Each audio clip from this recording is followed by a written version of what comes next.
உருமாற்றும் இறைவார்த்தை. ஜூலை -1 செவ்வாய்க்கிழமை. காற்றும் கடலும் இவருக்கு கீழ்ப்படிகின்றனவே. இவர் எத்தகையவரோ என்று வியந்தார்கள். மத்தேயு காலை 8:23 -27. தியானிப்போம். என் கடவுளாகிய ஆண்டவரே, நீர் எத்துணை மேன்மை மிக்கவர். நீர் மாண்பையும் மாட்சியையும் அணிந்துள்ளவர். பேரொளியை ஆடையென அணிந்துள்ளவர். வான்வெளியை கூடாரமென விரித்துள்ளவர்.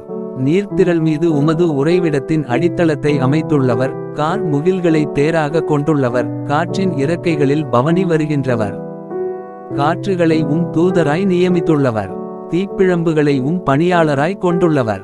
நீவீர் பூவுலகை அதன் அடித்தளத்தின் மீது நிலை நாட்டினீர். அது என்றென்றும் அசைவுறாது.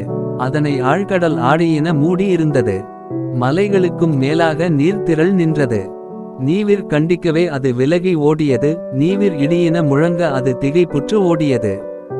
புதிய மாதம் கடவுளின் கருணை. அவரது ஞானம் வியப்புக்குரியது, நம் அறிவுக்கு எட்டாதது. மாட்சிமை மிகுந்த அவரது மேன்மைக்கு பணிந்து, எல்லையற்ற அவரது கருணையை புகழ்ந்து வணங்கி ஆராதித்து நல்வாழ்வை சுத்திகரித்துக் கொள்வோம். ஜெபம். என் உயிரே, ஆண்டவரை போற்றிடு. என் முழு உள்ளமே அவரது திருப்பெயரை ஏத்திடு. ஆண்டவரே, வேலைப்பாடுகள் எத்தனை எத்தனை. நீர் அனைத்தையும் ஞானத்தோடு செய்துள்ளீர். பூவுலகம் படைப்புகளால் நிறைந்துள்ளது. தக்க காலத்தில் நீர் உணவளிப்பீர் என்று இவையெல்லாம் உம்மையே நம்பியிருக்கின்றன. நீர் கொடுக்க அவை சேகரித்துக் கொள்கின்றன.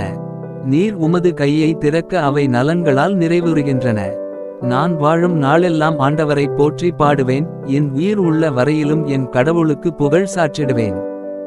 என் தியான பாடல் அவருக்கு உகந்ததாய் இருப்பதாக.